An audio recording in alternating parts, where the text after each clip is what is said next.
ဟုတ်ခုနကဖုန်းပြောတာဒီကနာဒီဖုန်းကိုဆက်တာရှင်းလားအဟုတ်ပါတယ်ကျွန်တော်ပါဖုန်းမှရှင်းလားအဟုတ်ပါခင်ဗျဟုတ်ကျွန်တော်ဖုန်းပါဟုတ်လားဟုတ်ခုနဗျာဟိုဒီလမ်းပဲကျွန်တော်တကယ်ချင်းစနောက်ပြီးတော့သွားရင်းနဲ့ဖုန်းကကြကြခဲ့ဟိုစားတော့ဆန်ရောက်တော့မှပဲကျွန်တော်ဖုန်းပြောင်းမှကျွန်တော်သိတယ်ကျွန်တော်ဖုန်းဆက်လိုက်ရပါတယ်ရှင်လူဆိုတာဒီလိုပဲဖြစ်တတ်တယ်ဒါပေမဲ့ကိုပစ္စည်းကိုတော့ view site ပေါ့ရှင် view site ပါလေဗျာကိုပစ္စည်းကို view site တော့ကြည့်လို့ဘောင်းမီကိုနှစ်ထပ်ဝတ်တာသေးကိုဘလို့ပေါ့မှမသိဘူးဒုက္ခပဲဒီနားလူတွေဘလို့လူလဲတော်တော်အားချောင်းတော့ပဲနော်သူတို့ထားလိုက်ပါဟိုဒီကညမနာမည်ဖူးဖူးလို့ခေါ်ပါတယ်ရှင်ယူပါပေတာမှာဒုတိယနှစ်တက်နေပါတယ်ရှင်ကဲဟိုကိုနာမည်လည်းမှတ်တာပါကိုနာမည်ကညီမင်းလို့ခေါ်တယ်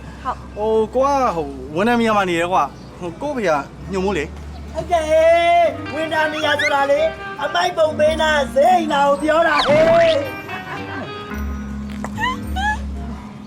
ဘလို့လွယ်လည်းမသိဘူးလိုင်းတောင်းနေတယ်လို့ပဲနော်